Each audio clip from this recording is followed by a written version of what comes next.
Have you ever seen anything like it?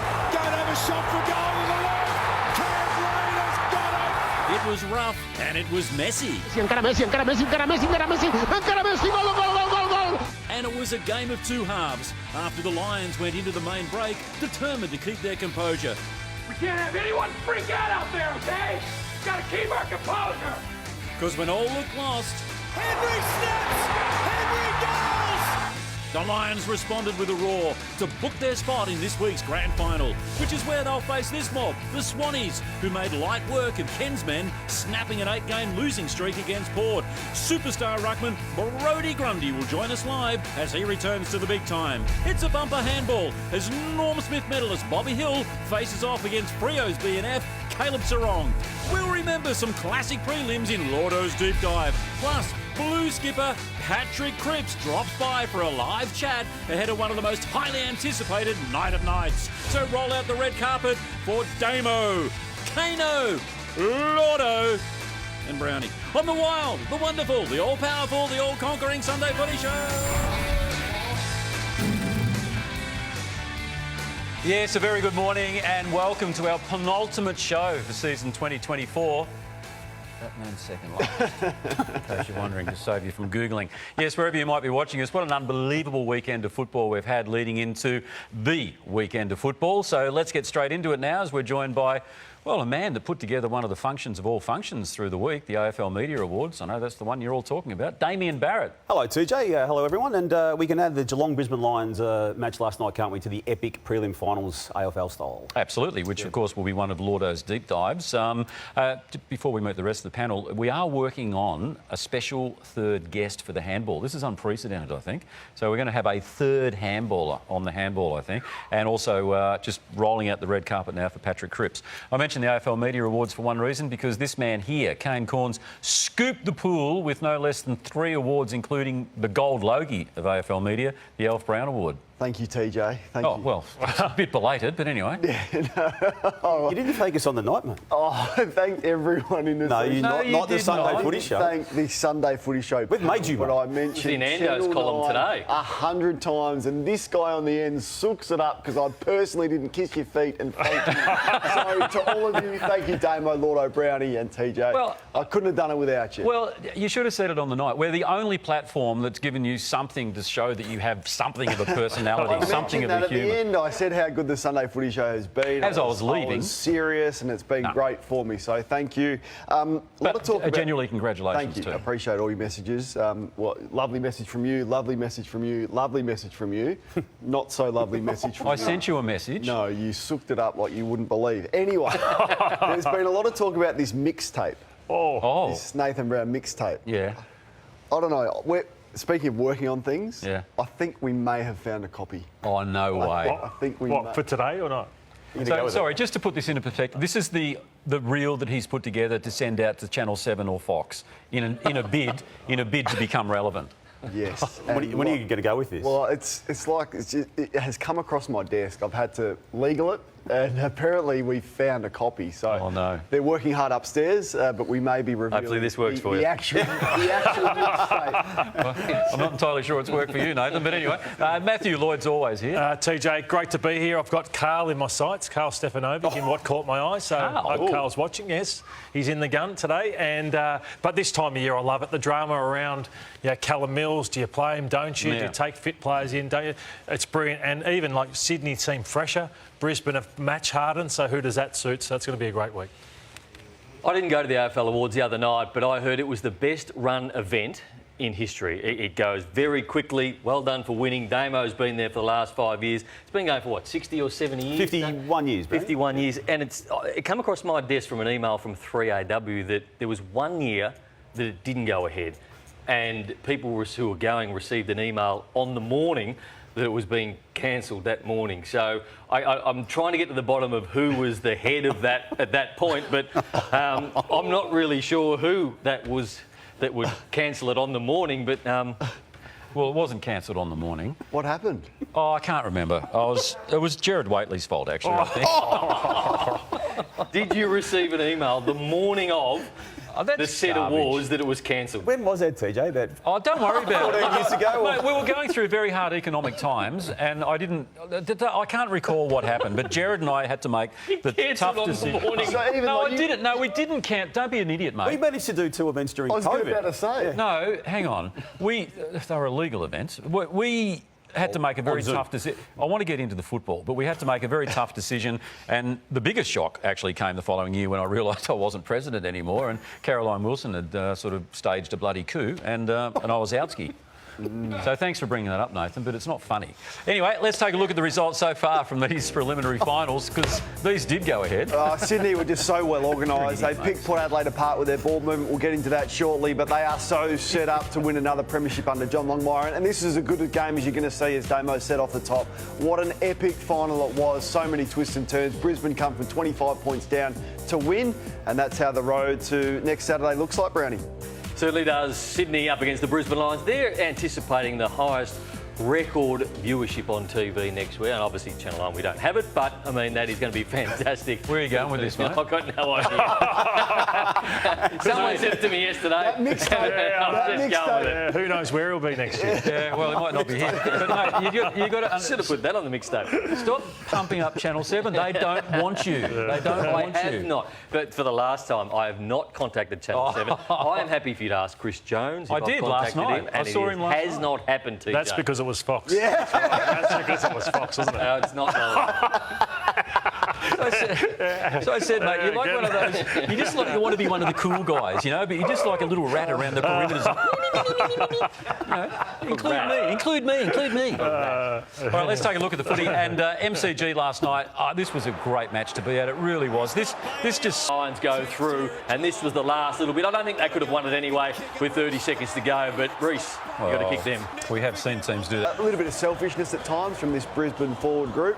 I thought on the night there were a number of examples where they didn't do that and putting their team, like Joe historically would have a ping from 55. For him to lower the eyes or shift the eyes and find a teammate there, I thought that was a really good sign for them. And then you look at this. This is just absolute brilliance. He could easily roll and have a shot from 50. I thought there were some really good signs in terms of putting teammates in better positions when their accuracy and having shots from unrealistic positions has been a real issue for them. And coming back from 25 points down last night, 44 points the previous week, and going into the season, having doubts about themselves in these big moments, TJ, they've had a perfect preparation when it's all said and done, and losing only rounds 22 and 23, 9 wins prior to that, wins since it, and they are the form team. So is it the perfect preparation, or is Sydney's the perfect preparation? What do you think? Well, I think now Sydney have got through the prelim. I think I'd rather that preparation than the Brisbane Lions. Now, I know we don't like to relay conversations we have off air, but this morning I said to Kano, mate, I don't think you should have a volcano because the football's been so good. And Kane said, it's my brand. Anyway, let's brand him. It is time for the volcano. Well, the volcano's for Paul Marsh this morning. Now, what we saw with Oscar McInerney last night, he's going to go down in finals folklore and question the club as to why they put their player back on and risk this and risk him missing a grand final. This is football. Sometimes when you're injured, you go back on the ground and you play. That's exactly what McInerney did last night. There should be no questions to ask for Brisbane in terms of the way that they manage that. But Paul's going to have to ring around like he has and speak to the media and get to the bottom of how Brisbane have put their player back on with the risk that they've taken that he'll miss a grand final, and it just shouldn't be that way. In the lead up to this game on Wednesday night, I spoke about with Dane Zorko. He's a threat, but there's also an opportunity on him. And here's Dane Zorko early in the game on Henry. So this is how loose he can be, Dane Zorko. So he had 34 possessions. He was wonderful in the end. I thought he was instrumental in the second half. But this is how aggressive he is. So this is a centre bounce. Zorko's gone charging, and he's just leaving his forward there in Sean Manor. Now there's a goal kicked on him in this situation. So it's going to be an intriguing grand final, whether it's a Papley or a Hayward, whoever he gets. So here he is. He's forward on Brad Close. Brad Close is involved. So I thought Zorko had a really, really poor first half and an outstanding second half. So I think what finals do, they highlight your strengths and your weaknesses. That was another handball out there by Dane Zorko. So the strengths of Zorko are wonderful, but his weaknesses, in my opinion, are being shown up in finals. Similar story last week. It was exactly the same. So he's good is good, but he's bad is bad as well in finals time, Kane. So be intriguing. Yeah, I reckon that's a good point, because if they had have lost, it it would have been a big story, Dane Zorko. But what was great was Chris Fagan's coaching. I thought he got Chris Scott, and I say win in wet conditions. Brisbane's ability to go through the corridor, like they're asleep, these Geelong players. This ball sits up for ages. I mean, AFL players can run 20 metres in 3 seconds. But they've got to intercept that ball, and they just cut them up repeatedly, particularly in the third quarter through the middle of the ground. So I couldn't believe that Chris Scott in the coach's box wasn't able to shut down Brisbane's corridor use, which really led to that. I know that was touch, but that could have been another goal that has cost them. Look at this, straight through the middle of the ground. They just open them up like you wouldn't believe. Like, this is almost vision that you see in pre-season where there's not that pressure. I thought Geelong were asleep, and any time you let talented players do this, look at Stengel, hands on head going, how can you not get that ball? How can they not be switched on to shut that corridor ball use down in a wet game at the MCG where Brisbane's strength is their uncontested mark? So I thought Chris Fagan had an excellent night in the coach's box. I thought the matchup with Leicester on Cameron was terrific, and he should get the credit that he deserves, Chris Fagan, for his coaching last night. Well, you posed the question a moment ago about the contrast in preparation for these two teams. We saw that the Lions had the round 24 win against Essendon, and then the hard games against Carlton, GWS and Geelong. Contrasting that with West Coast being Geelong's opponent round 24, 100-point win basically. Week off, 84-point win in a prelim final. Chris Fagan actually posed this very question himself. If you look at their last game of the season against the West Coast, they were 100 points in front at half-time. It was a low-pressure, low contested game. Then they have a week off, and then they play Port in a final where it was a similar sort of game, low pressure, low contest game. Then they have another week off, and I just felt like it's good to have the time off, but you need the games that you play to be really hard, tough games. And maybe at the end that showed our harder preparation enabled us to run the game out. And I would have thought that would have been a real challenge. I wasn't there, but I would have thought that would be a real challenge for Geelong coming into this week. I think it might have been something in that. It's certainly worth studying since they've had that bye after round 24, after the 2015 season. Now, we would have been dealing with a massive match review office / tribunal / appeals tribunal situation during this week if Geelong won this game, because this tackle in the third quarter of Paddy Dangerfield on Hugh McCluggage. Now, a free kick was awarded against Dangerfield there for a dangerous tackle. You can all have your own judgments and views on it. We've seen players suspended for that. As soon as he gets the whistle, though, he's straight up Damo. So Hugh McCluggage, for me, he exaggerated the contact. I don't think there was any contact with his head at all. I'd be looking at Hugh McCluggage as going, almost a fine. He jumped straight back up as soon as he heard the whistle. You cannot rub out Patrick. I'm not disagreeing with you. Can we have a look again? Yeah, I'm not. In fact, I do agree with you, Brownie. But I'm just telling you, if this was a grand final, this would have been the story of the week. And they've avoided or dodged the bullet, I should say, in what they do with this decision now, because it could go either way. And we've seen players suspended for that type of tackle. You're right. That's the point. We've seen players suspended for tackles like that, but that's the problem that the AFL have created. There is room in this game just for a free kick. For me, that's just a free kick and nothing more to see. You cannot have a player miss a grand final for that. But unfortunately, because the AFL have rubbed players out for similar tackles before, that's the problem that they've created. I think you're a bit harsh on McCluggage there, to be honest. As soon as he heard the whistle, he knew it was his free kick. He grabbed his head and straight back up. He was trying to be smart to get the ball. He understood what was happening, but you reckon he should be fined for staging that?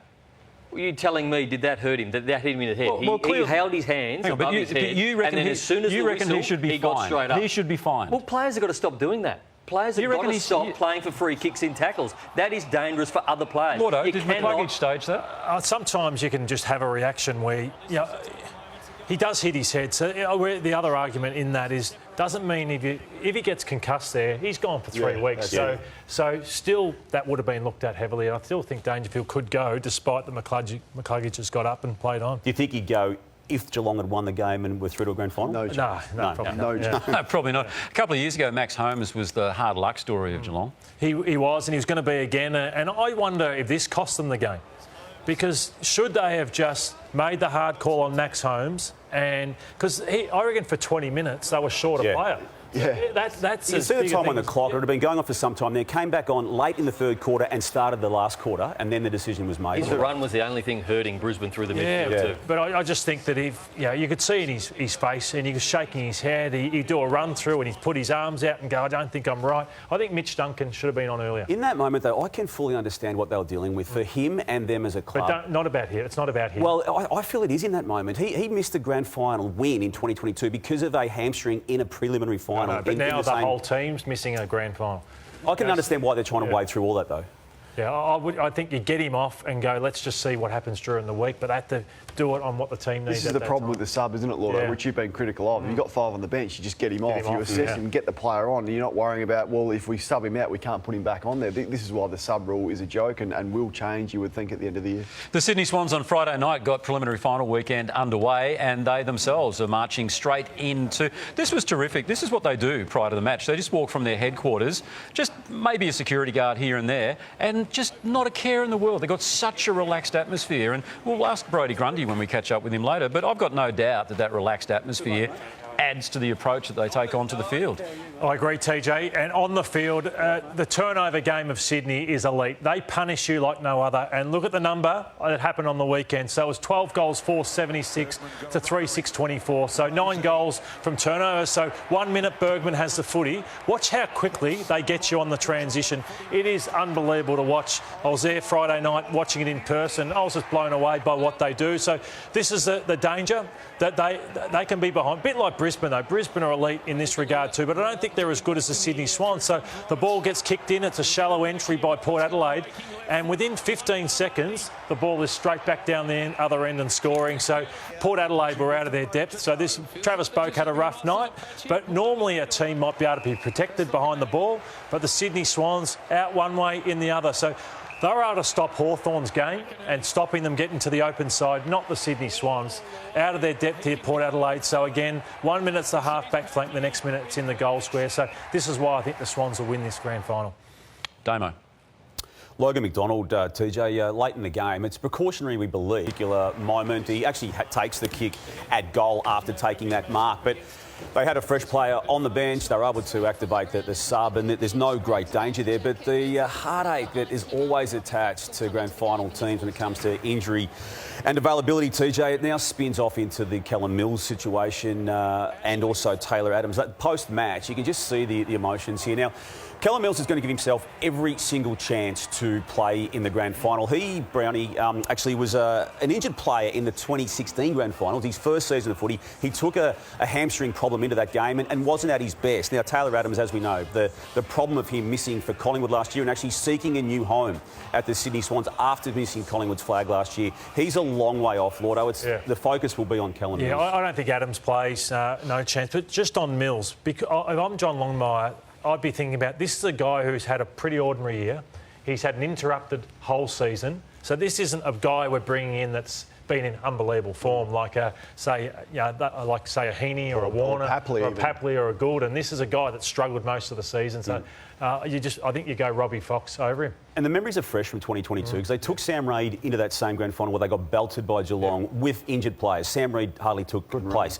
Jared McVeigh came back in to the 16 grand final as well. So they've previously had big decisions on injury. The Swans took 117 uncontested marks. Brisbane, you showed Kane, 111. Their ball use was good. This might be who does this better in the grand final. Sydney always look to go off the line and move the ball off the line. And then the thing about Sydney is they've always got players leading up. So you've got a player leading up here, players going back every time. This next one, Logan McDonald leads up, gives an option, drops the mark, but then they go back, win the football back, and then they go back into the game plan. OK, where can I kick this? Who's the lead-up target? They get the lead-up target. This is what Port didn't do the other night. This is so easy when you play football like this. Where's the runner now? Who can I go to? I've got Blakey on the outside. Brisbane have got to be able to stop that, and then you've got the lead-up target. So this happened all the time. And Brisbane want to play this way as well. It's going to be who plays it better. So Logan McDonald again, the lead-up target will come, and we'll fast forward this because there's about 6 kicks here, but all of a sudden the lead-up, the hit target. So who stops this from the Brisbane line in grand final?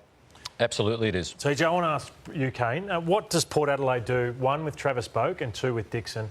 In the off-season. Yeah, it's a hard call, particularly on Boak, more so than Dixon because of the champion that he's been. But I thought this year was the discussion was around if it is this year, this is the last one. And I think probably his performance on Friday night, as much as you don't want to just focus on one performance, would think that it's time for him to hang up the boots. And for Dixon, I think it's obvious, and it's been obvious for most of the year that this should be his last year. So they've got a big job with this management to strengthen the depth, because we saw when they had a few injuries how exposed they were with the Narkles and the Francis Evans and Radagalia and Dixon into that side that were just out of their depth in finals. We're working on a three-way handball. This has not been done before, but we're working on that. That'll be coming up later in the show. Not too far away, the Carlton champ himself, Patrick Cripps, will be here. A very, very big chance for the Brownlow medal. Before we get to what caught my eye, though, just a few shout-outs at local level. A lot of country footy clubs have sort of celebrated their premierships, and also local. So Baldwin Tigers, coached by Brenton Sanderson, 2-point winners in the grand final yesterday. So well done to Louis and the boys.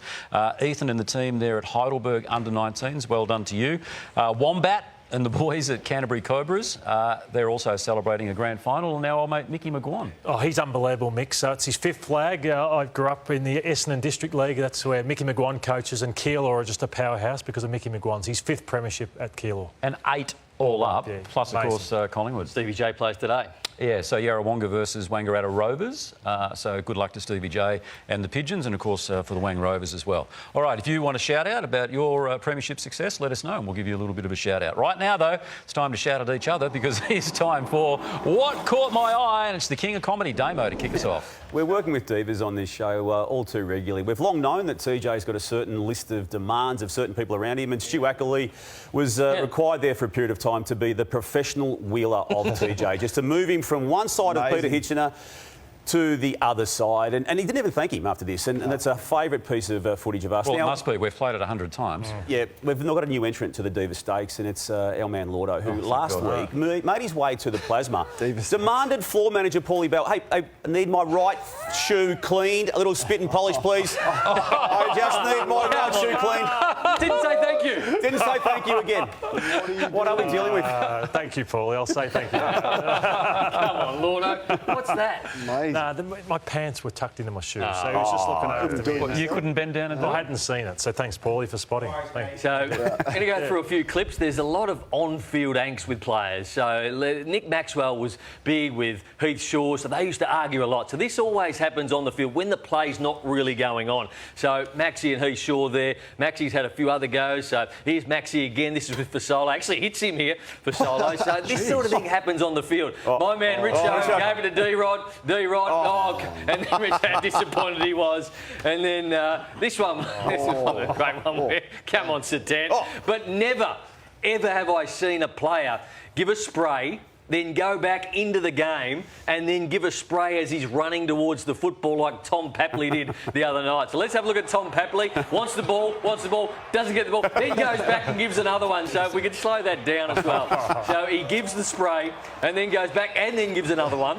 But there's a reverse angle I'm hoping we've got here. Oh, no. No, that's not the one. But you know what I'm talking about. No, I don't. Now, I don't think that'll make it on the mixtape. I don't think you'll put that to the mixtape. But didn't Tim Watson, and for those that missed it, set the cat amongst the pigeons with this last week? Apparently, I'm hearing that one of them is keen to escape the Channel 9 camp as well. Really? Yes, and may have been talking to one of the other big dogs out there and maybe even presenting his tape and all that type of thing too. So. There's only one that would be bold enough to present a tape, I would have thought. Yeah, and I reckon you're thinking of the right one too. You betcha we were thinking of the right one too. I couldn't believe it. Now, I've come across a few people that have actually... Well, they've actually provided me a copy of the mixtape. This will be good. There's copies everywhere, and we can exclusively, on the Sunday Footy Show, reveal exclusively the tape that man Nathan Brown sent to Fox Footy.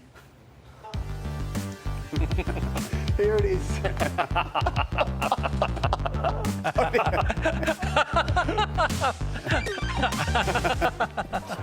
Damien Harvick on the Triple M Harvick on replay screen. Who are the biggest ball winners for Triple M Red Z lending stat? There's some big discussions coming ahead for sure. You okay there, Brownie? You've spotted a plane or something up there to your left? Just a couple of possums up in the tree. How do you deal with the potential suitor? Some young man comes in and says, "G'day, Mr. Wabberong, I'm going to take out your daughter." When I first went down to the Bulldogs, I love toast and Vegemite. My name's Brown and Mum's maiden name was Smith, so Vegemite growing up was massive. We got told not to have Vegemite, not to have it on the butter. Take the butter out and just have it you have Vegemite? Did you get the job? That was a receipt.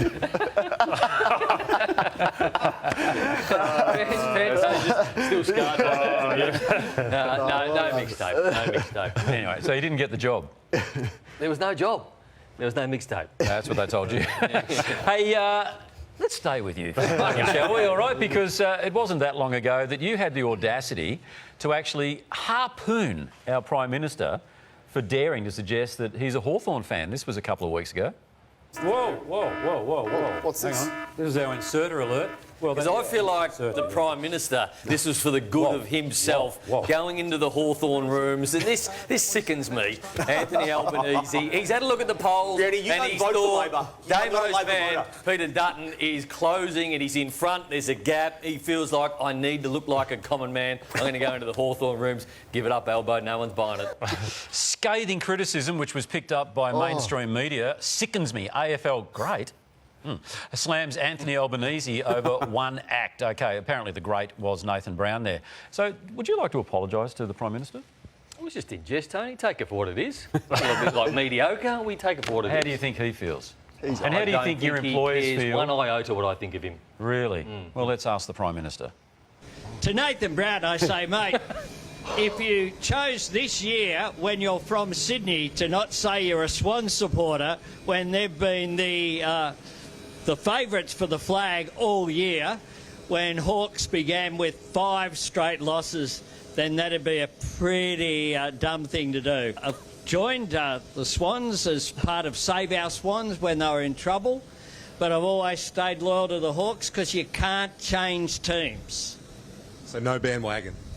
Absolutely not. Even Jeff Kennett. If Nathan doesn't believe me, the only thing I have in common with Jeff Kennett is that he'll tell you, Nathan, that I've been a Hawks fan for many decades. Ooh. Well, there you go. Ooh. That's good. I'm confused. A personal response. Personal response. It's good of him to do that. Yeah, thank you. Good. Yeah, That's really good. And then thank you. And then he went straight to Cabinet to review sports bets. Now, TJ, you've had many awkward moments on TV, you'd admit that. But anyway, that wasn't about you. But anyway, Carl Stefanovic had one which had me grimacing at home. I mean, you look delicious and smell delicious. I don't want to make you feel uncomfortable. So. I'm feeling very uncomfortable right now. But you are like a really good-looking guy. He is. Why don't you come for a drink with his night? He's also a beautiful man. But he is. You sit across from him having a coffee. Yeah. No, you're a spectacularly handsome man. But I'm just getting properly lost in your baby blue eyes. Are we getting dinner tonight then? Or asked last night. He said no last night. So awkward really television for me. But I'm disappointed though. More than that is I thought I was Carl's man. Let's bring in Bombers legend Matthew Lloyd, who joins us now from Melbourne. Lloydie. Oh, gee whiz. Guns out. Guns out. Wow, big fella. Have you got a licence for those or what? Big man. All right, let's get... Just give us one more flex before we go on. What about the arms on him, everyone? I know. What about it, ladies? Oh, my goodness. Yeah, I did get caught up in it, Brown. Yeah. So where's the punchline? That was it. You too have had some awkward moments. You'd admit that. Yeah, wouldn't you? You would. I don't think there's a more awkward person on TV than Tony. You're leaving the network, you'd say that, wouldn't you? You watch Luke Darcy? Or... No, I'm not going there, okay? We're going to catch up with Cam Rayner after this. That's right, you are watching the Sunday Footy Show. Kane's second last. Back with Cam Rayner in just a moment.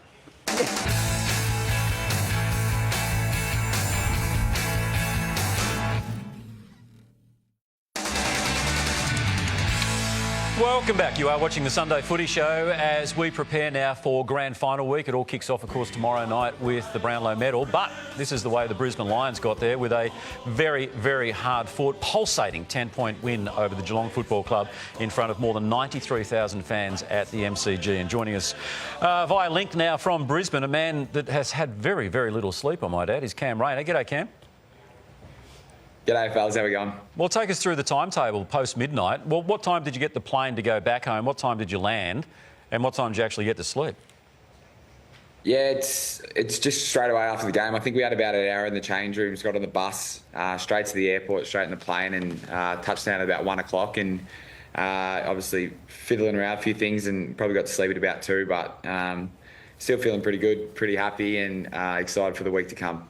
Talk to us about the second half. Kane just showed some highlights before about your coach who changed a few things in that second half tactically. What did he do at half-time which got you going?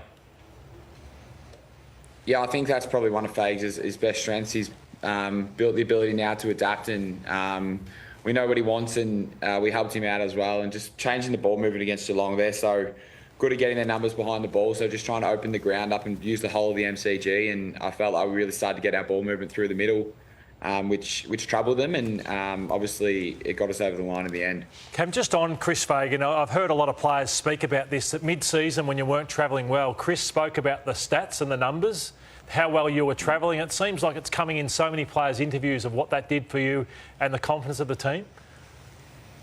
Yeah, definitely. It gives you a lot of confidence, but that's just the way Fags is. He always looks for the positives, and he doesn't really want to lie to you about anything. He just wants to tell you the straight facts, and we just had to back him in and believe him, and we knew that if we kept doing what we were doing, it was going to turn. But he instills a lot of confidence in all of his players, and everyone talks about how much we love playing for him, but you really do, and it's so exciting, and it's awesome to see him so happy. But we just want to get one more for him this weekend, which would be unbelievable. I really want to talk about you, Cam. I just think all Australian squad of 44. You went through a patch where you're as devastating a player as there is in football, but it was tough for you last week, and it was really tough for you in the first half with 4 at halftime. Pack moments, and even last week I probably didn't have as many disposals as I would have liked, but I felt like I had a lot of moments in the last half where I made a contest or just put the body on the line to make it easy for my teammates. So being able to impact the game without the ball is something that I really want to work on. But then obviously having the opportunity to impact it on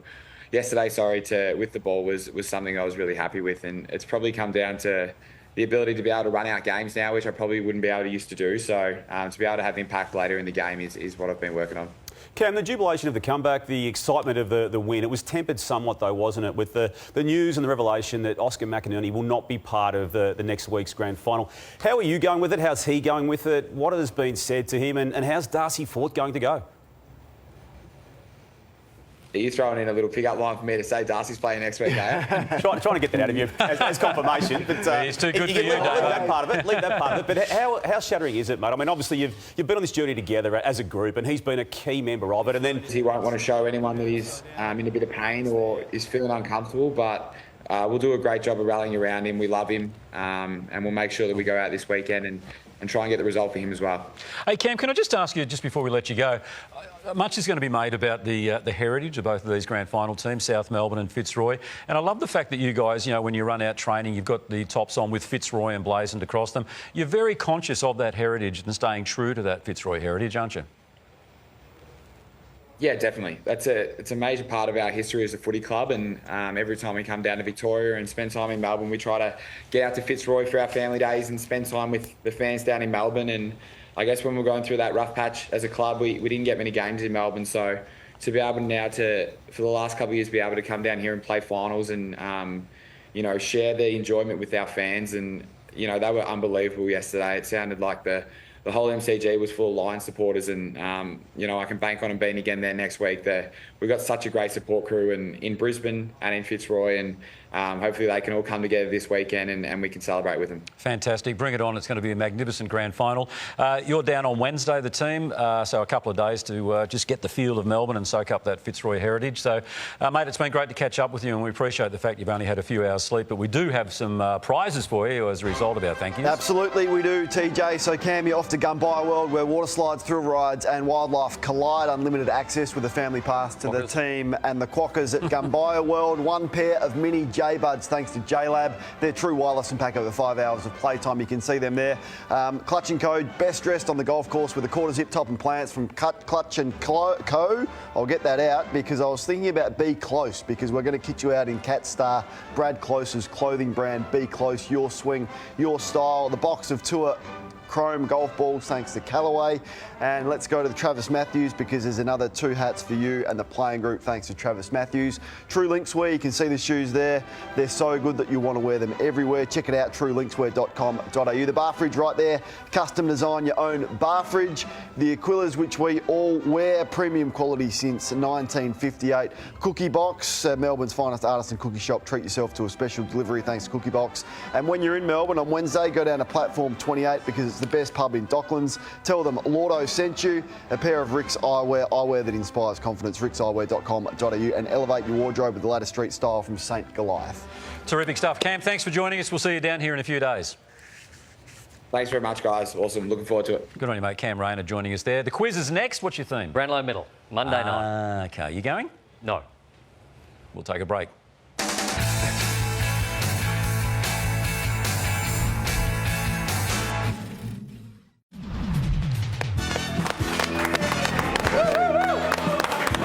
Sunday Footy Show, everybody's favourite segment, Brownie's Quiz, brought to you by Sportsbet. $500 on the line. Quickly, Damo. Bob Whelan, Mildura. Peter O'Connell in Queensland. Jad Newman from Hyatt. Michaela Clay of Wendouree. Good luck to everyone playing today. The theme is Brownlow Medal, which is on Monday night. So Tomorrow first night. question.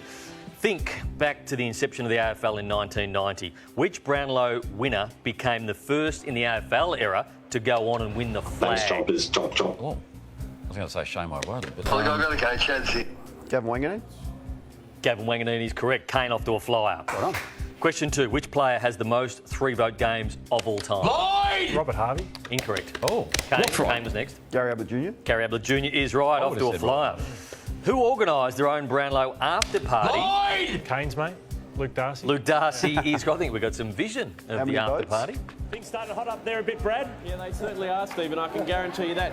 David, 3 votes against St Kilda, certainly kicking Luke along. Yeah, that's fantastic, Brad. I thought the Fremantle game he may have polled a bit better, but that's great, yeah. You saw all his games. How will he fare in the second half of the season? Yeah, no doubt his second half was better than his first. I mean, the first 5 games, the first 2 or 3 he really struggled, and the Bulldogs didn't win any of the first 5, so I'd expect the second half to be better. All right, fingers crossed, Stephen. Back to you at Colonial. All right, famous faces, Gainer.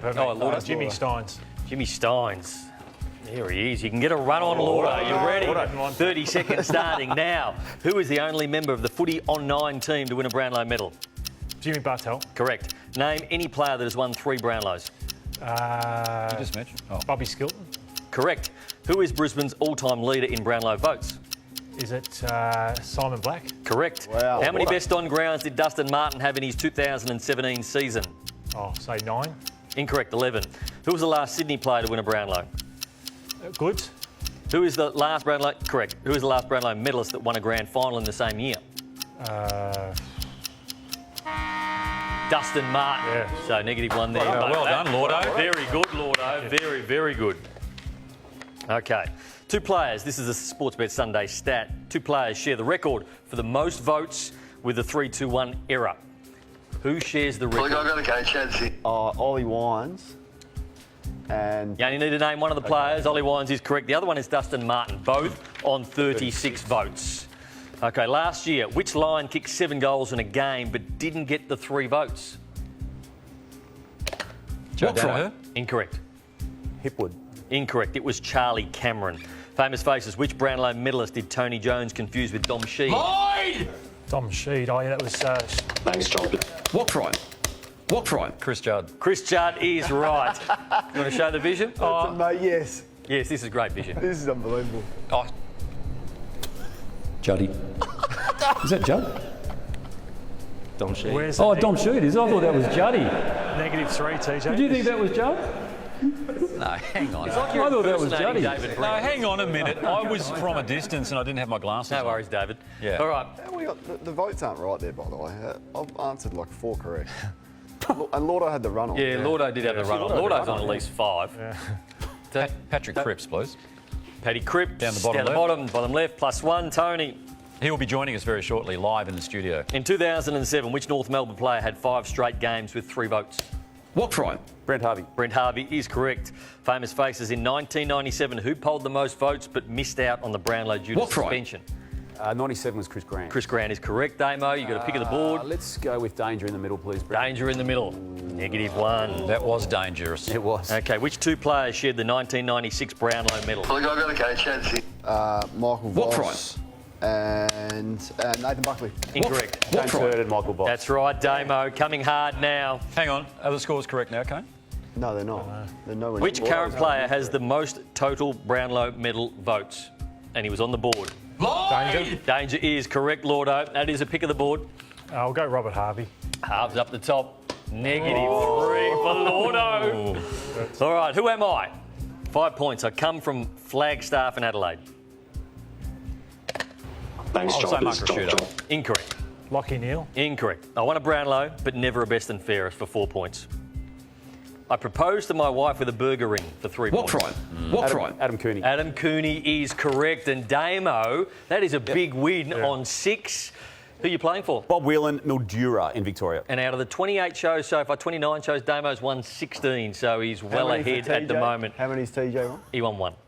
Yeah, he did okay Is for that the time he cheated? You're going out in a blaze of glory. You really are. Just asking the question. I know, but it's an allegation. It's not a question. We're going to take a break here on the Sunday Footy Show. When we come back, we're going to catch up with Sydney Swans ruckman Brodie Grundy. Stay with us.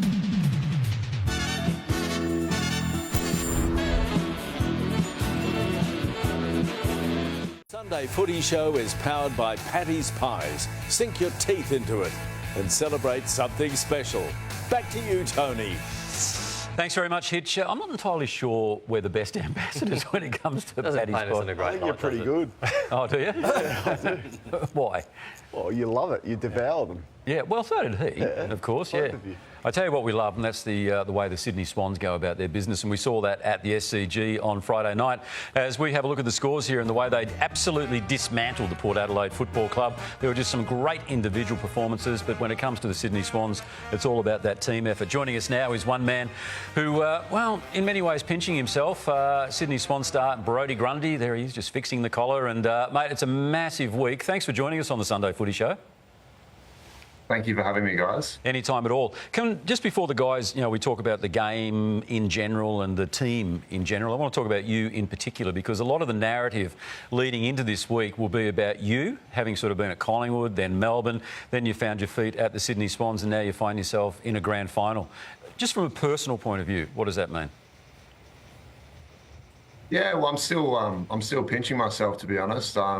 Just coming from a space of gratitude and just feeling really, privileged and really fortunate to be in this position personally. And then obviously as a team, we've been really consistent as a football club and as a team for a long time. And, I'm just really lucky to be a part of this special group. And it will be a strange week for you as well. Obviously, Oscar McInerney might not play, looks unlikely to play. So who do you play against? How do you analyse the game coming up? It's going to be a strange week. Yeah, it will be. And, I watched a bit of the game last night and saw that footage of Oscar. And, you just don't want to see that. That was, really hard to watch, to be honest. And I thought he showed tremendous courage to put himself back out there and do what he could for his side. So, he'll obviously do everything that he can to get up. And, he's a great competitor. And, if he gets up, I'm sure that'll be a great contest. Just on that though, Brodie, you're not the type of person or player though, are you, that delves too much into what the opposition's doing? You remove yourself a little bit from the game? Are you more someone that just focuses on what you do? Yeah, I think so, Lloydie. I think having an 80-20 sort of approach to it where, I like to focus on my strengths and what I can contribute to the side and how I can complement my teammates. And then, there's an awareness of, what my opposition's strengths are and the broader opposition and how you can take that away. But I think, the best players, they make sure that they bring their best to the table. What impressed you most about your performance on Friday night? As far as I could see, it was your best four-quarter performance for the year? Yeah, I thought it was just a really strong contribution across our whole list. I thought Joel Amati had a really great game.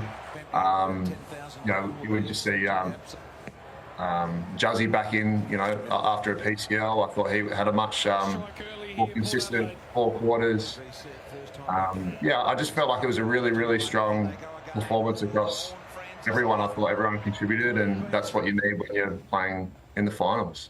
Let's take a look at that matchup you had with Jordan Sweet, because he was coming in good form as well. It is our Karcher high-pressure matchup. There's the numbers there.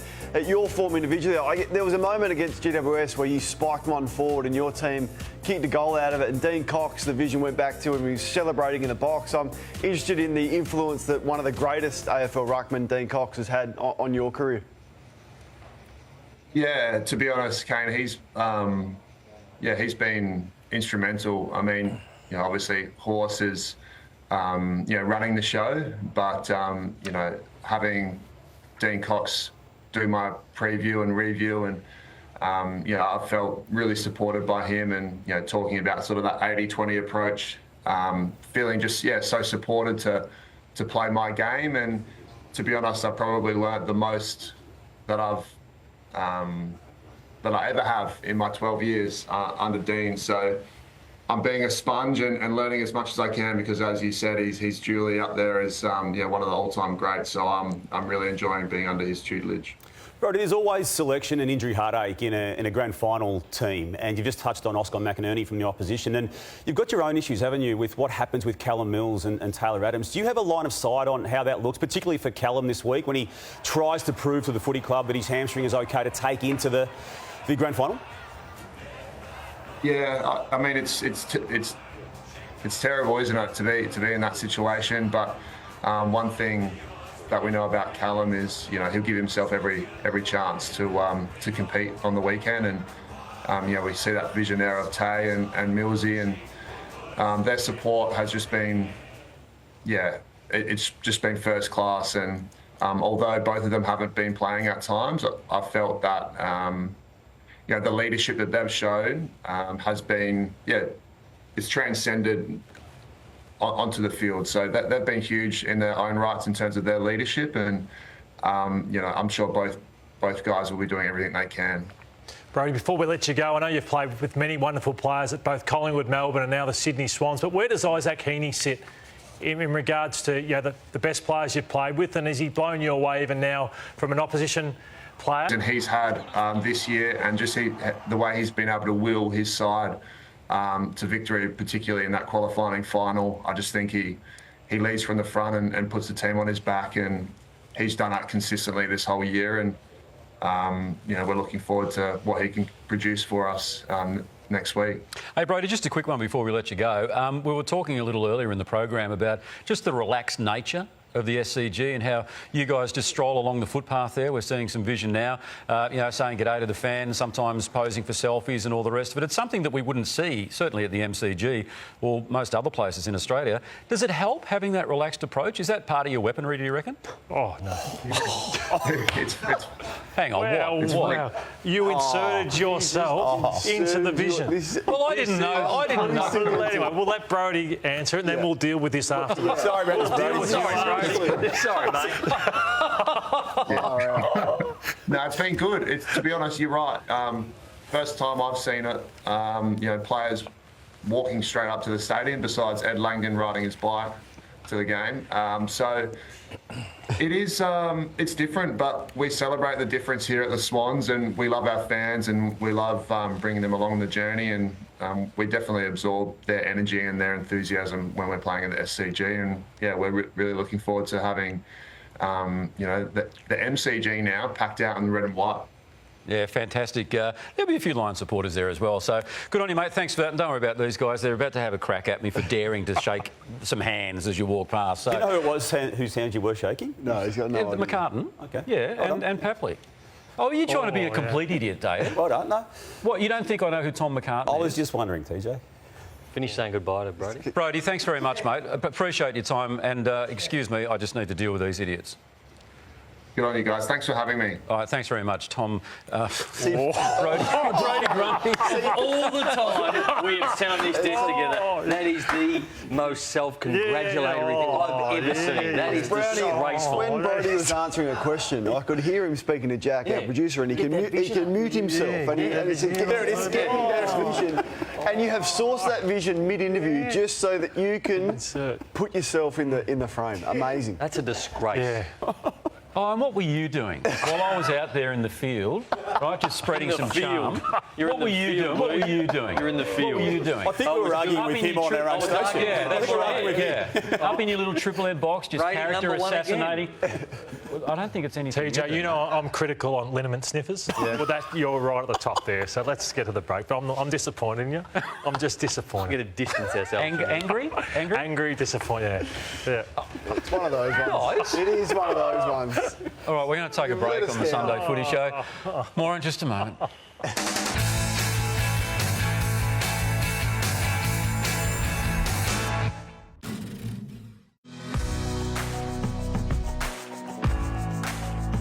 We're down here at Lexus of Blackburn to announce the 2024 winner of the Lou Richards Medal. And I'm here with Jerry Floratos, the General Manager of Lexus of Blackburn.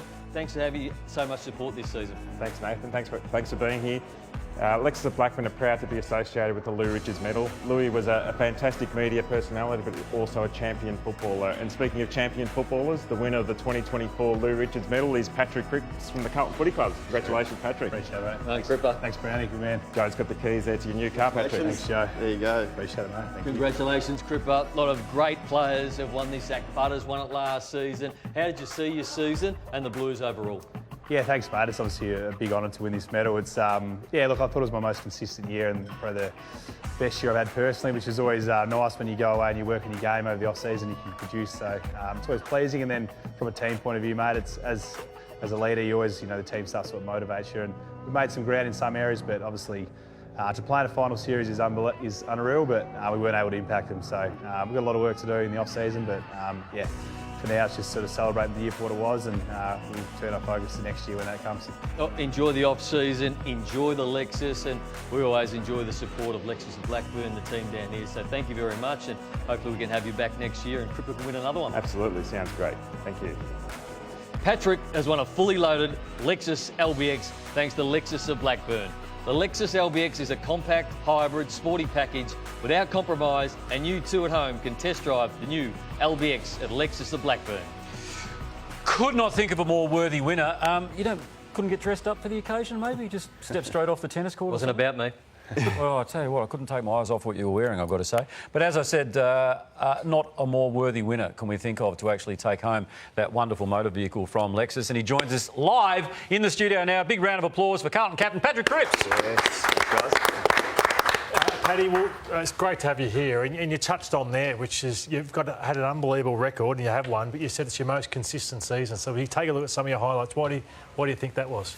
It was probably just the ability to impact games every week. It's probably something in the past, as you get opposition attention, probably a few times in the past, they'll probably get the upper hand, but I felt like this year I worked on my game a bit in the off-season, a bit of my body, but also more the tactical side, and I felt like I was able to impact consistently across the year. So, yeah, it's always nice to play some all right games, and yeah, I was able to do that this year. It was amazing. Your back half of the year, I mean, the heroics that you showed a number of times. I wonder, though, you can't do it all yourself. You need more help, and how will you address that in the off-season? Yeah, I don't know. I feel like our midfield crew is a pretty stable crew that's been going pretty well for a while. Probably the biggest thing for us is we just need consistency with our team. I feel like the boys there, with the boys we've got, we get on well. We've got that synergy, but the thing that probably hurt us the most this year was a lot of changes week to week with injuries. So that's something we're working on. But yeah, I always back the guys in around me, mate. So I've got a great crew in there. I've got a lot of trust in there. Let's take a look at the final medal tally for the Lou Richards leaderboard, and obviously Paddy Cripps won it, but it was very close at the top. Nick Dacos, yes. Then Isaac Heaney, Errol Goulden. Surprisingly, though, you look at there, Lachie Neale, I thought would have been higher in this award. He's a third favourite for it at the moment, but Paddy Cripps and possibly another big night coming Monday night. How are you feeling about that? Yeah, mate, it's always a good night. I enjoy the night for what it is. It's a good celebration of the whole AFL, and you get to rub shoulders with some of the best players, and also have a beer with them. So, I'm looking forward to it. It's always a great night. It's probably something that, the whole of Australia tunes into, so it should be good fun. Do you think it comes down to the last game of the season when you played St Kilda, you had an enormous third quarter, got your side back into it, but I've got you on 36 votes. I've got you winning. Hopefully you do, because it'd be great to see you win it again. Yeah, I think it's going to be very close. Yeah, I think a lot of guys have had some great years, and Nick Dacos, obviously you can see that leaderboard, he had a great year as well. So I think for the count, I think everyone hopes it goes down to the last sort of round. I'm just hoping for a chance by then. How apprehensive, I should say, do you get when you are on the leaderboard in that last round, as you were in 2022 and as everyone in footy expects you to be? Yeah, I actually don't get too nervous now, but I think the last few rounds, if you're around the mark, that's when the nerves do start kicking in, and obviously the magnitude of the award's pretty special. So, 22, I've got great memories, and it's always when you know you've had a few good games late, it always makes it more interesting, and you also know a lot of the other guys had good games late too. So the counts the last few years have been a great count, and the guys won it in the last round. So be interested to see this year. For Carlton fans watching, you went and watched the final last night. Do you look at the brand of football that's being played and say we need to do something different at Carlton? I've watched a lot of finals, and it's obviously hard to watch when you're a competitor, but when you sit back and just appreciate the games for what they are, which I like to do, you just see teams that are very hard in the contest, and winning territory is very important, getting the ball forward. So I feel like ball movement is important, but getting the ball forward especially from a contest and a stoppage element, has a big impact. Then the ability to win contests forward or back of the ball, the best teams do that regularly. Who's going to win? I actually don't know. I thought Sydney and Brisbane would be playing off. It's easy to say that now, they both won, but I feel like Sydney have been the best team all year. They were probably the best team the first half. Then the back half, Brisbane have been the best team. So I think it's great that two interstate teams won't be a home ground advantage. So both teams are coming off a grand final loss in the last 2 years. So they'll both be eager, and I'll be going to it. It'll be a good battle, and had to put my money on it, or I'd tip Brisbane, I think. All right, but you're not putting any money on it. No, definitely. Of course, you'll be back 7:30 on Thursday night here on Channel 9, because we've got the Channel 9 My Room Grand Final Spectacular, and you are one of the ambassadors for My Room, and I know that all the kids and families really appreciate everything you do for that. It'll be live at the Palms at Crown, so make sure that's where you go.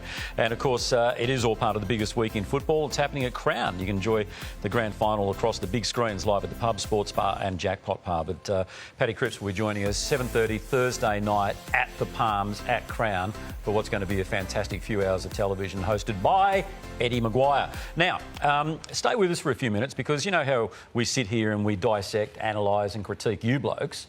Well, we also critique ourselves courtesy of this little man here. So without further ado, let's roll Mediocre. Hello, I'm Nathan Brown, and welcome to Media Ochre.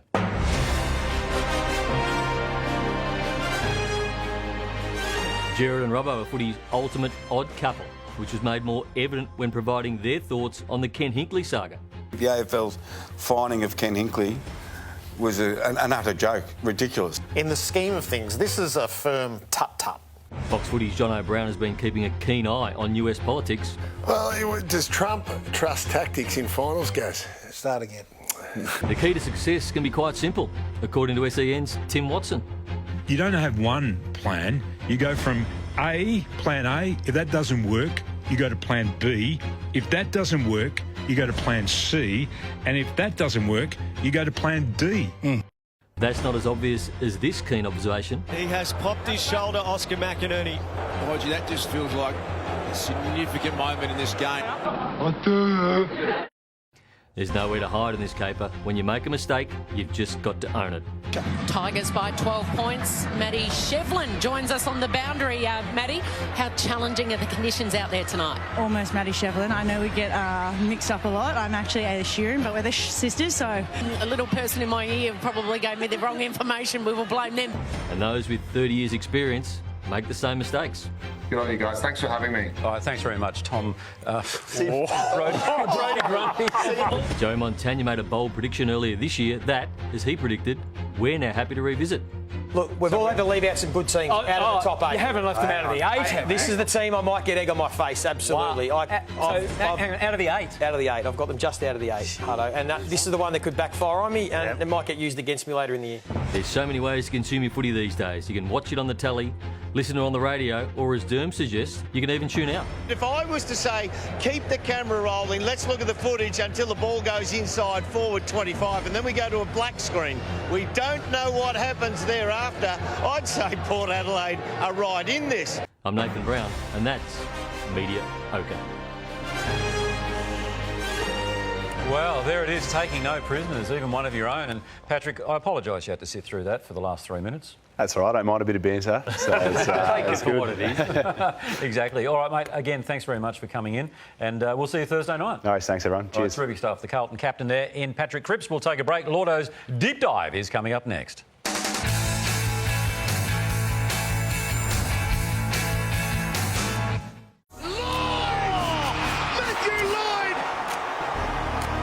For the deep dive this morning, we're looking at all things preliminary final. So the big moments, the best individual performances, games, comebacks and heartbreaks. So I'm going to start with the best final, or not the best final moments, some of the biggest final moments. So this one was devastating for the Melbourne Football Club, 1987. Gary Buckenara gets taken down. Would have been a tough kick for him. But unfortunately, Jimmy Steins goes through the man on the mark. And look at the faces of Melbourne. Gets a 25-metre penalty, and Buckenara, full credit to him, goes back and kicks that goal. There's heartbreak for Melbourne. Look at the tears for them. They had a tough era. There's Earl Spalding as well. And it was also tough for the Bombers, also in 1996, because it was Tony Lockett who broke the hearts of the Essendon Football Club at this time. So had the game for most of it and most part, but we were banged up. And then Tony Lockett just knew he just had to score. And just the scenes there for what was a struggling team in the Sydney Swans through the 90s under Ron Barassi. Rodney Eade comes to the club and they make this grand final where they're beaten by North Melbourne. And then the Cats, who had their struggles as well in grand finals, prelims, and the hand of God, Gary Ablett over the top of Mickey Martin, goes back and kicks this one. So there's some big moments there in preliminary finals. But Damo, we're going to look at individual performances shortly. And here's obviously Fraser Brown. You know, we talked about Tom Stewart's tackle last night. Well, this one probably the most famous tackle in preliminary final history by Fraser Brown. One of the most famous games. We'll take a look at that in a moment, Lordo, as you asked me to look at the big individual performances. But Gary Ablett in the 1989 series, he kicked 9 in the grand final against Hawthorn, but he also kicked 8 against Essendon in the lead up to it. And I don't think there's been a better player than Gary Ablett in the history of the game in that 1989 finals series. He was doing things that people may do once or twice in their lives in every single quarter of every single match. And look, even that, from 55 and just to curl that ball back in on that wide expanse of Waverley. Lordo, you got that that famous 99 prelim final. Now, Anthony Koutafidis' performance in this was extraordinary. 10 kicks, 6 marks, 2 goals. The old champion data stats on the quarter alone had him at 127 ranking points. So it was as huge a performance as I've ever seen. He deserved a Brownlow Cooter probably the next season, but he certainly stood up in that game and won a famous, historic game of football. The tackle that Lloydie just showed was the key one, but there's Cooter's performance. Mason Cox, 2018 prelim final. It stopped the run of premierships for the Tigers because they'd won the previous year. Then they were knocked out by this guy, and the chance of USA Brownie throughout the stadium as he just dominated this second quarter. 15 disposals for the match, 11 contested possessions, 11 marks, 8 of them contested. That's how big it was. And then in the 2021, the year that the finals were played in Perth, and the massive performance, the 5-goal performance by that man on screen, Max Gawn, against the Geelong Footy Club. And for the big ruckman to dominate that game the way he did and take the Demons all the way through to the grand final, and then to do it again the next week against the Western Bulldogs in the Premiership at a huge prelim final. Unbelievable vision. Lordo's asked me to take a look at the best goals in prelim finals. Now, Peter Dacos, he reckons this is his best goal ever. 1981, we're seeing it there. Collingwood taking on Geelong. Just the things that man could do, unbelievable, and on the biggest stage. Look at the crowd. And look at him. This one here, Rocker, this huge bomb here against Adelaide in 2002. No two brothers could kick the ball as good as these two. And look at the distance that he gets on this, off probably 4 steps inside the centre square. Just goes back. Look how far it goes over. It goes over the fence as well. Amazing. And they got going on the MCG, the Collingwood fans. Gary Ablett, 2007, just like his dad when you just showed that. Damo, I mean, no bigger game player than that man there, and that was a classic prelim final and a classic goal. Buddy Franklin, this one here, like this is just The Hawthorn fans love this one. This was just another one of those classic prelim finals. Great game from Buddy, and he did things in the air and on the ground that no other man could do. And Luke Ball on the left, look at this, from stoppage, just breakdown from Hawthorn at stoppage, and Luke Ball, who'd come across from St Kilda, of course, put the Pies in front. And then the Bont. This was one of my favourite prelim finals ever. And the 2016 season where the Dogs had that week off, got their players back and went to GWS, and this man, the Bont, puts them through to that famous grand final in 2016, which they broke the drought. Yeah, it's great stuff. So let's have a look at the biggest comebacks. And you go to 1993, and the Bombers were gone in this game against Adelaide. They came back from 42 points down and won by 11. They were known as the Baby Bombers, and they just ran right in the second half. McCurry, Mercedes, Tim Watson was there. Gary O'Donnell kicks one, and they just came from nowhere. They gave them no chance at half-time, and Tim Watson kicks this famous goal here as well.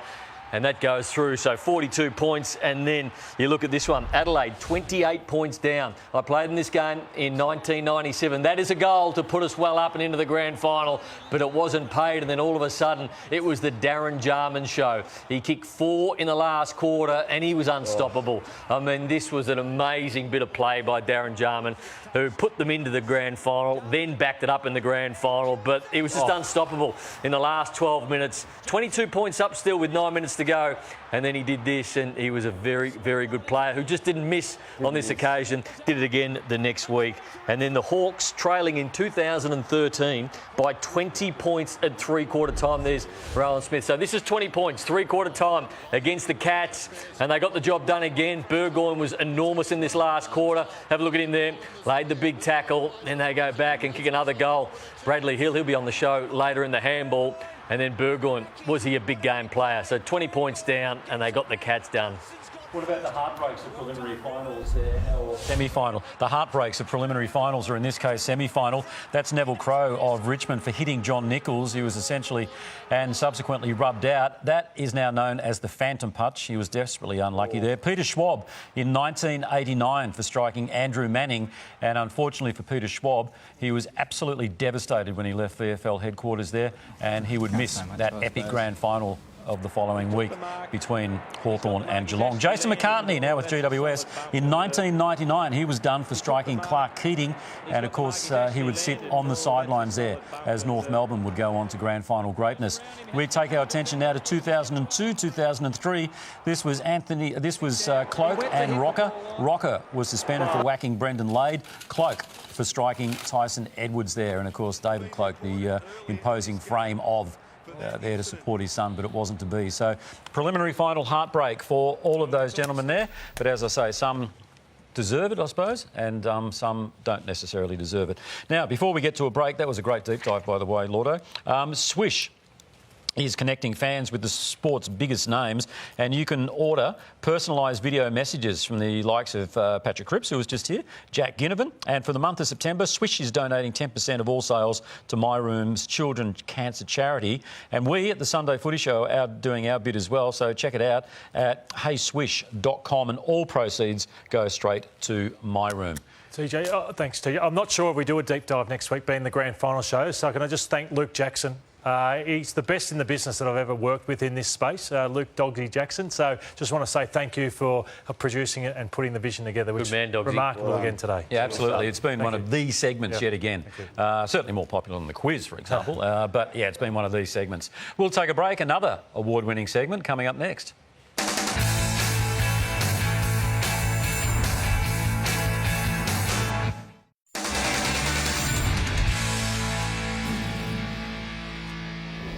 Welcome back. You are watching the Sunday Footy Show. Well, about a week ago, myself, Nath and Lordo got together at the pub at Crown just to sit down and reflect on just the mickey that we've taken out of each other on what caught my eye. So this is the Sunday Footy Show version of Gogglebox. Kane, you have cashed in big time in the last 12 months with the football game, the Carlton draft game, and also the boxing. You were even paid given some back for the fight. He was even paid $7,500. Oh, no, that was off record, sorry. We'll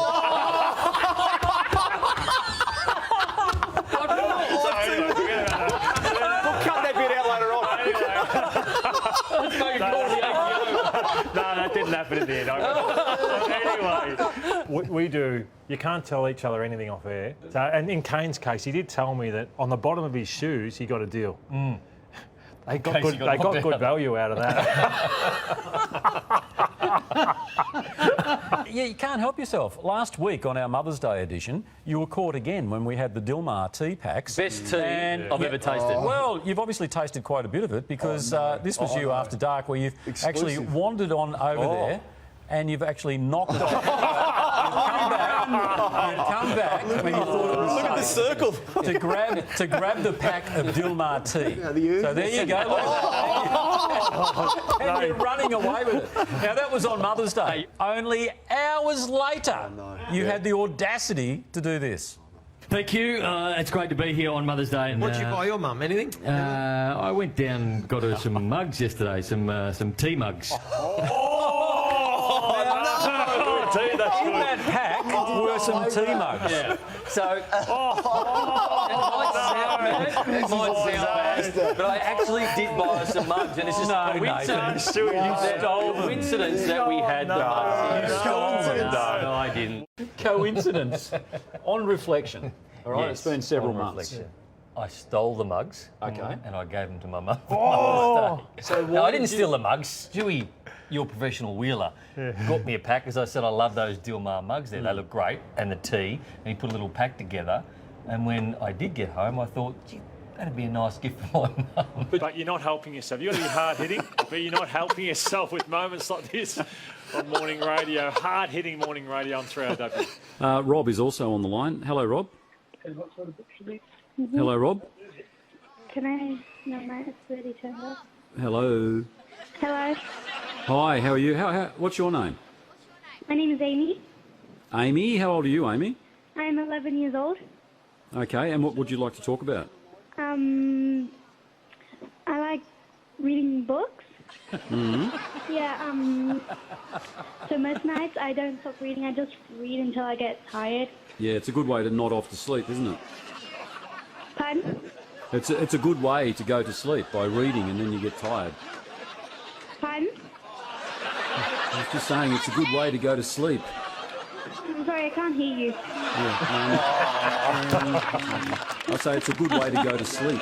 You know, you read your book and then you get sleepy. Yeah. What was I supposed to do? What was I supposed to do? Just cut her off? Oh, yes. Yeah, I think so too, Jay. When you're doing that and you realise it's going south and it's not going to work out for you, do you start to think about us and the Sunday Footy Show and we're going to tear you apart? Is that your thought? Don't flatter yourself. I mean, what about when you went with the whale story? Can they feed the whales off I the knew that was garbage. I knew it was garbage. Tom's given us a call from Warrnambool. G'day, Tom. Hey, Tony. We've got the whales here at the moment. Oh, beautiful. How far off the coast? It's not that far. I bet take the kids down to have a look. They've got a bag of bread they're going to feed them. Hang on, how close do you get? Yeah, you get to pat them and you can feed them bread, old-style bread. Really? Get it off. Yeah. I'm not joking. Get it off. Viewing platform. No, I've not heard that. I mean, so, Tom, this might be a stupid question. You can actually walk out onto the viewing platform and hand feed the whales? Yeah. Wow. Well, can you get some video for us? You are an awkward man at times, as Nathan says. I'm sorry? proper awkward. You just come up with some TV gold sometimes. I saw this on the news on Friday night. All right, guys, that wraps it up from the MCG. I just want to direct your attention skyward, though. Look at that, just hanging over the MCG at the moment, that beautiful full moon. And Carlton fans are hoping it is a blue moon. That was good, Tony.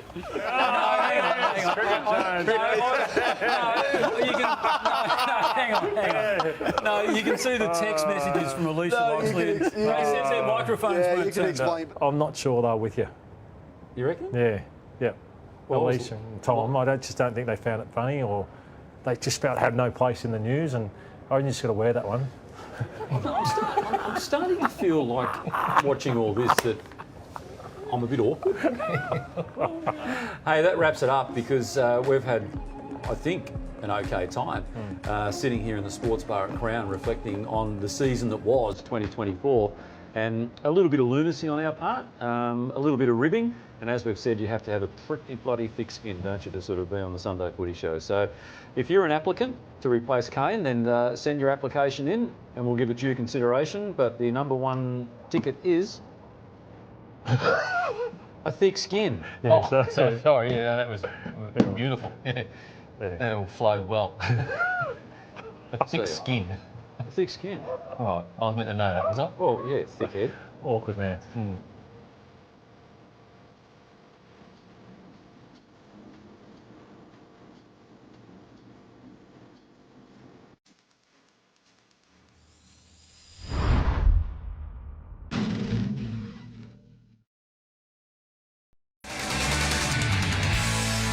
Welcome back to the Sunday Footy Show. Damo's Agenda. Jess Webster is here with AFLW. We've tossed the coin. Jess, you're first up. Can I ask, what the hell is the AFL doing with the fixturing for AFLW?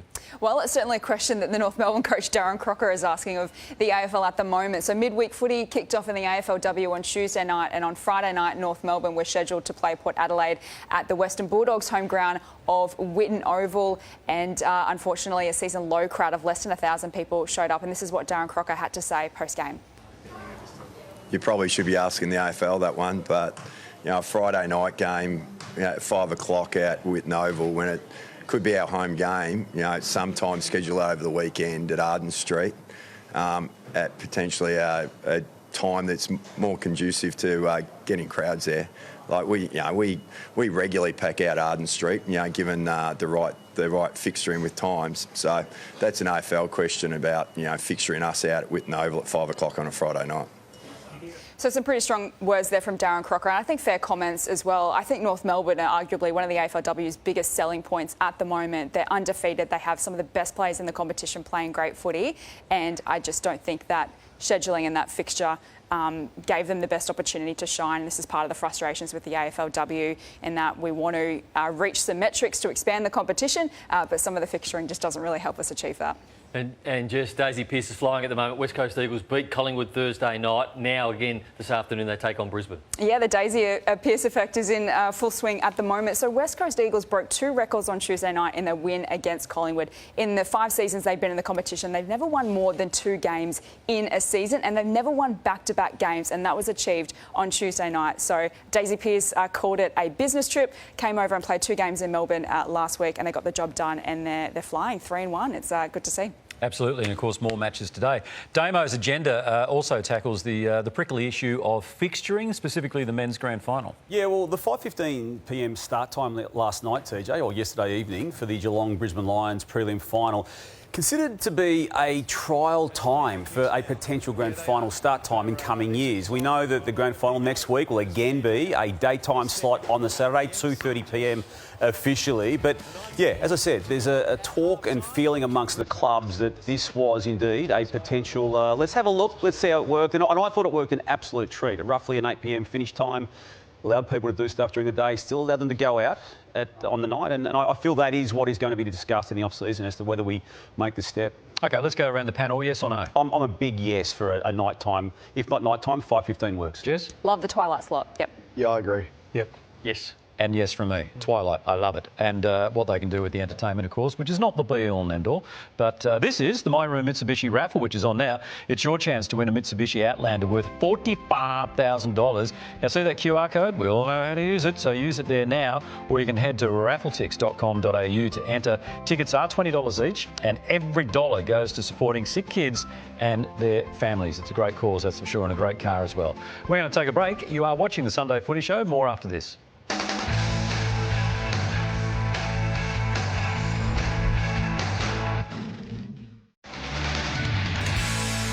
Welcome back. You are watching the Sunday Footy Show. I want to head out to Crown now because Nat Unides is standing by with a special guest. All yours, Nat.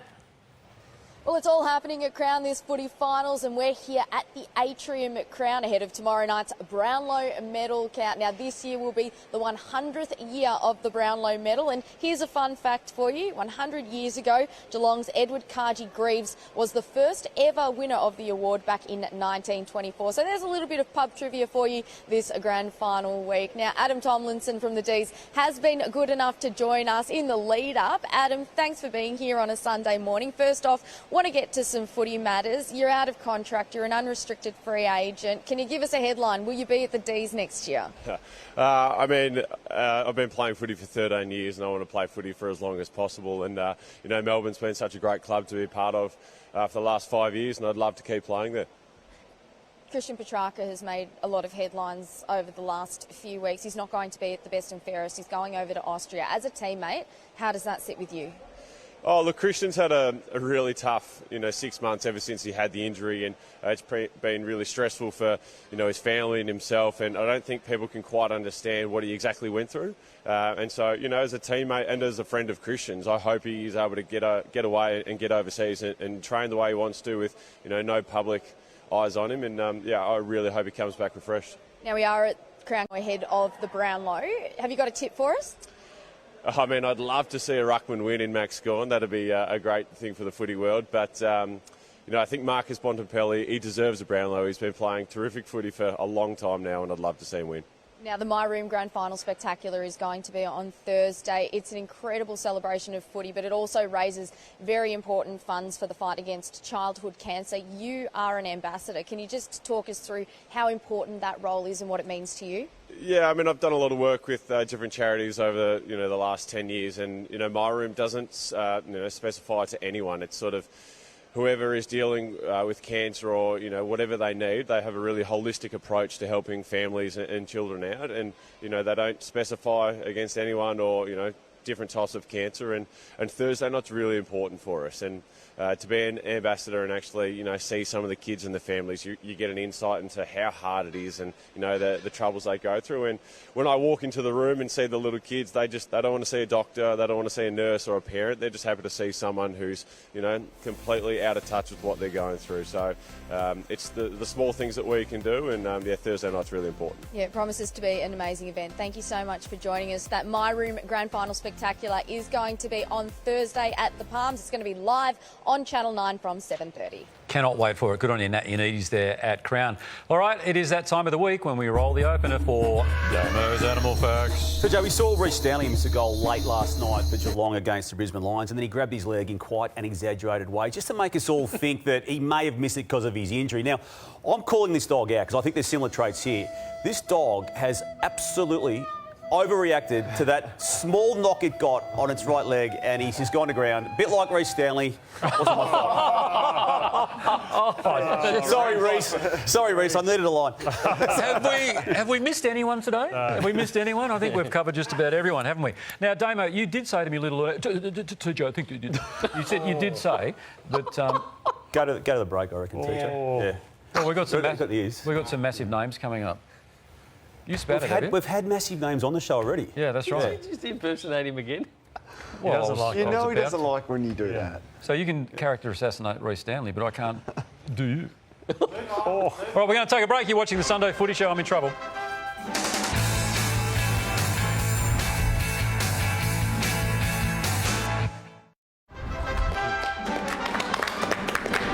Welcome back to the Sunday Footy Show. As we've been saying throughout the show, this is a very, very special edition of Louis Handball. Never seen before. 3 competitors. Exactly. You just got that out, Nathan. So let's meet our 3 competitors. And first up from the Collingwood Football Club is Bobby Hill. Hey, Bobby. How you going? Yeah, going well, thanks, mate. We'll have a chat in just a moment. Also joining us today from the St Kilda Football Club is Bradley Hill. How are you, Brad? I'm good, mate. How are you? Yeah, good. And joining us all the way from the Fremantle Football Club, their reigning best and fairest winner ×2, Caleb Sarong. Tony, thanks for having me. Bobby, this time last year, You're having a nightmare, Nathan. you are setting yourself up and you go on and win a Norm Smith. How are you feeling watching this time of year? Yeah, it's a bit annoying, but I think it didn't help ourselves with losing a couple of games and coming to draw this year. But yeah, it's obviously a bit annoying, but sit back and watch this week. And you're an ambassador for the Moonee Valley. Cox Plate coming up. Tell us about that. Yeah, it's obviously the fairway beats and eats, and it's obviously the eve of grand final. So that's going to be obviously a huge party there, and finish it off with the topic and stuff like that. So. Jack Ginnivan be there as well? Maybe. Maybe if we'd made the grand final, we went there night before. No, that's great. That's very good. So they are beautiful-looking trophies, aren't they? So it's got the Manikato Stakes, which is on this Friday night, and then you've got the Nathan Brown Plate, which, of course, is coming up on the 26th. How heavy are the trophies? Yeah, you're not good with trophies. Nathan, I know it was him, but you don't need to encourage him. Speaking of trophies, though, Callum Sarong in town for the Brownlow medal tomorrow night. Are you thinking you're a chance to be on the podium? No, I'm not. To be honest, I think hopefully it'll be pretty close leading into the last few rounds, and then I think Cripps and Dacos will kind of have a pole really well the last few rounds and take it away. But hopefully it'll be a really good night. Give him a chance, Brad. Do you think he can win it? Oh yeah, definitely. It'd be a massive chance, and it'd be good to see a young fella like Sarong pull well. Hey, give something to St Kilda supporters heading into 2025. I think we finished off the year pretty strongly, which was positive. But early on in the season, we lost a couple of those tight ones and couldn't get over the line. But I thought end of the year was a positive note. And who will win your best and fairest? I reckon Ryan Marshall had a unreal year, so I reckon he'll be big chance to win it. Did he ever tell you the time he appeared live on the Sunday Footy show? Yeah, I haven't seen that. Not a great one, is it? No. It's certainly gone down in the history of this show, that's for sure. All right, let's see if you can create a little bit of history here, because we do have 3 competitors, as you got to get almost... the scoring right, Lordo. Okay. Yep. How's it going to work, CJ? Who's going? Sorry? Well, we're going to go Bobby first. Did you just do a Rowan Marshall there? All right, spin the target. Okay. Target, Lordo, I think. Yeah. I'm nervous here, Brownies. 7. Solid start. 7. 14. 7. 21. Oh, Damo. Good handballing. 7. 28. Damo's hands up there are no good. And 7. 35. Very consistent for Bobby. So, Brad, you're up next. I don't know how to handball. You're a kicker. As I said, something positive for St Kilda supporters heading into 2025. 7. 7. That's all right. 5. 12. 7. 19. 7. Consistent. 7. 7. So he moves to 33. So Nothing wrong with that. Leading by 2 at the moment. Look at this. This man can handle. Look at this guy. He's serious. 7. A bit of power in there too. 7. Yes, Lordo. 7. All right, there's a bullseye 21. coming up here. 7. 28. System. And 7. 35. So Okay. Oh, we have got a game in our hands here. Look at that. There's only 2 in it. 2 joint leaders, and Brad just 2 off the pace. 5 again. Okay, other hand. Other hand now. Other hand. That was his strong hand the first time. 7. That's not bad either. 42. 7. 49. Damo. 7. 56. 7. 63. Sharp. 7. And he's 10-7. Good handballing. Good handballing. Righto, Brad. 7. 40. Sorry. 7. 47. Oh, I tell you what, just warming up here. 7. 54. 7. 61. 7. Okay, good stuff. Any danger All of right. bullseye? Sorry? No bullseyes between All right. No, the pressure's on here, Caleb. 7. 42. 7. 49. 7. Oh, that was close. 56. 7. What's he need, Brandon? Hang on. Hold it. Hang on. Hold So he needs it. a bullseye to win. Or a 7 to draw. Otherwise, it's a draw. Okay. Unless he gets a 5. Yeah.